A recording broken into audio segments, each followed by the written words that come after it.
If you're perceived as unattractive to women, you're more likely to be in favor of arranged marriages rather than an attractive man. This is self-explanatory. You can't force attraction, but you can force an arranged marriage, whether that's through religion, family, or societal pressures. You see, arranged marriages are the polar opposite to allowing women to freely choose their partner. However, there is an in-between, and that middle ground revolves around financial dependency. Many decades ago, it used to be extremely common for a woman to depend on a man for financial support.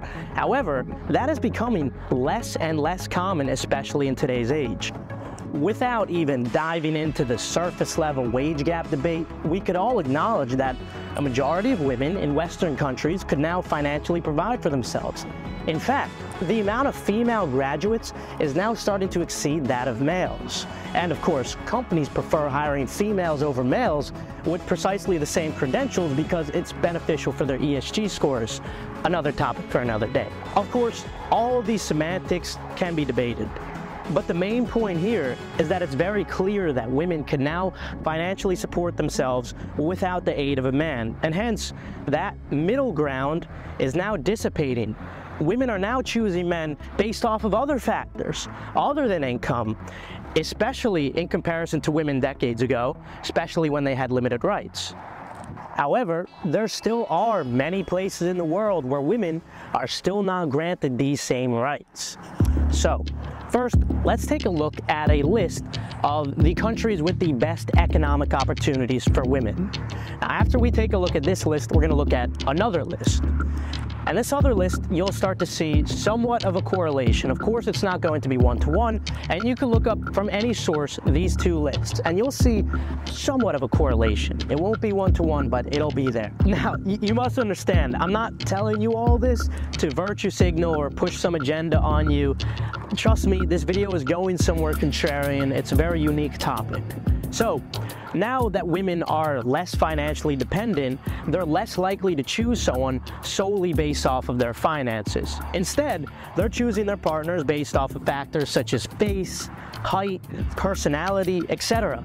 And thus, the offspring of these couples will carry those same genes and therefore also be more attractive relative to a couple that was binded by finances rather than attraction. You see, the whole reason that we find other people and other organisms find other organisms attractive for non-survival based advantages such as hair, eye color, noses, etc., could all be traced back to the sexy son hypothesis. You see, our genes want to continue replicating forever. It's more than just about survival. Hence, it's important to our genes that we pass down attractive genes to our offspring, so then our offspring will be successful in reproduction too. So it's not only natural selection pushing on them by predators and environmental factors, but there's also sexual selection pressure moving towards larger and larger feathers. So why would the peahens choose males with large feathers and ornaments? Darwin himself had one theory, and that's one of the two main hypotheses for this question. He thought, because of arbitrary beauty standards, different in every species, he thought the peahens choose the brightest and the largest feathers just because they, quote-unquote, like them. They just fancy them. They like bright, shiny, symmetrical colors and feathers. So it's purely arbitrary beauty standards. As a peahen, if you then all of a sudden choose to go against the grain and not choose a mate with the brightest and largest colors, which will mean your sons all of a sudden do not get the genes for beauty, and your sons will leave less offspring. So it is a runaway effect, a positive feedback loop, also called the sexy son hypothesis. Yes, evolutionary biologists love their funny nicknames. You see, we're just survival machines carrying the genes for replication in the future, as Richard Dawkins would put it at least. To make bodies which have what it takes to preserve those genes and pass them on. And so I use this phrase survival machine. A body, an individual, is a survival machine. And that's by far the most powerful way of interpreting what an individual organism is. An individual organism is a throwaway survival machine for the self-replicating coded information which it contains. And the fate of that coded information is crucially bound up with the fate of the body in which it sits. But as you can see, it's important to our genes, at least, whether this is subconsciously or you're consciously aware of this, that we do find people attractive, even for non-survival based advantages, for the sake of our genes. This is the sexy son hypothesis. And so, when women are choosing mates for reasons that are not related to finances, it makes sense that the entire population's overall attractiveness will consequently also increase. Selective pressure in Western countries is making life for the average to below average looking man very difficult. And it's only being amplified by apps like Tinder, Bumble, Instagram, etc.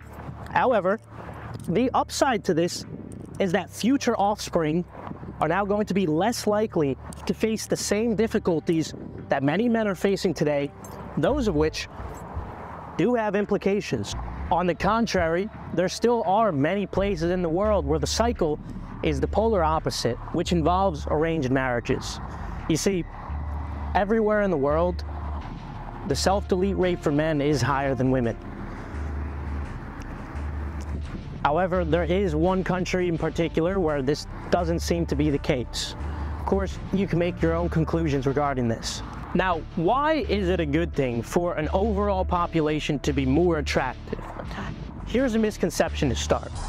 Even if you're surrounded by 3 out of 10s, as a 4 out of 10, that doesn't exactly mean you're going to be okay. And it's because you can't force attraction. You see, what's happening to a lot of men is that they're in this position, and thus they can't fulfill their purpose in life. As we've gone over in prior videos, that is to pass down your genes, and of course most people will not consciously recognize this because they're normal individuals and they don't think about this weird stuff like we do.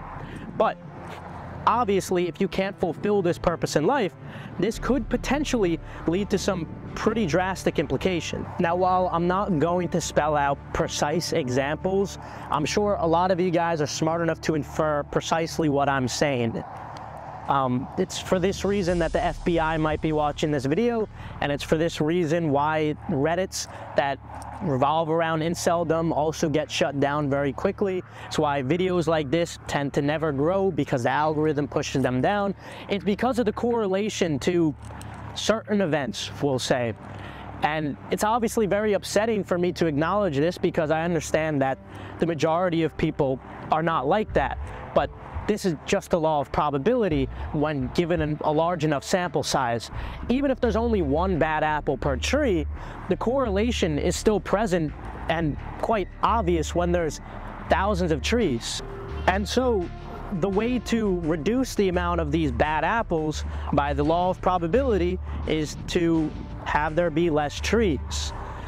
And the only way to achieve that, obviously, is through many years, a long period of time of natural selective pressure. Eugenics was never the right answer. This is already occurring naturally in Western countries. However, there are other parts of the world that seem to be moving in the opposite direction. It might not be over for you watching this video right now. I don't know where you lie, but at the very least, I encourage you to try to enjoy your gift of consciousness, rather than your days being filled with resentment towards others for something that frankly isn't even their fault. And stop feeling bad for yourself. Nobody's gonna help you. Nobody else is gonna feel bad for you. At the very least, I'd encourage you to look smacks, get into shape, make lots of money. So, if you're looking for a way to create some extra side income or just be more productive with your time, I'd highly encourage you guys to check out the link in the description below for my group, Endurance.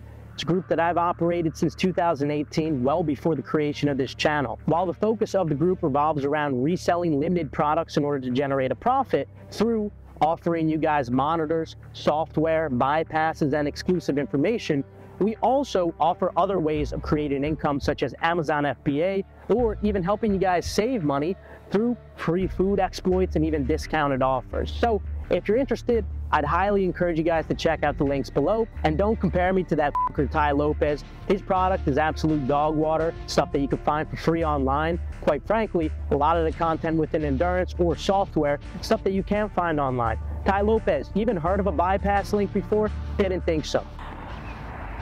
I'll conclude by emphasizing that I think it's very important to acknowledge the truth, despite how ugly it could be, rather than ignoring it. This way, you could better move the pieces on the chessboard. Life is unfortunately very unfair, but nobody's going to feel bad for you. Stop pitying yourself. Try to make the best out of the hand that you were dealt in life. Of course, you might be at a significant disadvantage compared to others around you, but hey, perhaps you could see, perhaps you could hear, perhaps you could walk, perhaps 2 out of the 3. If that's the case, try to pick up a hobby. Go for hikes, learn to surf. You'd really be surprised how enjoyable life could be with these simple copes that are accessible to the majority of us. Look, I can't change you, I recognize that. I just hope I could be somewhat of a positive influence. Who knows? Maybe I'm that one straw that finally broke the camel's back. I think one of the biggest mistakes people generally make, and I'm guilty of it too, is wishful thinking. You know, like you want something to be true even if it isn't true. And so you ignore the things that, you ignore the real truth because of what you want to be true.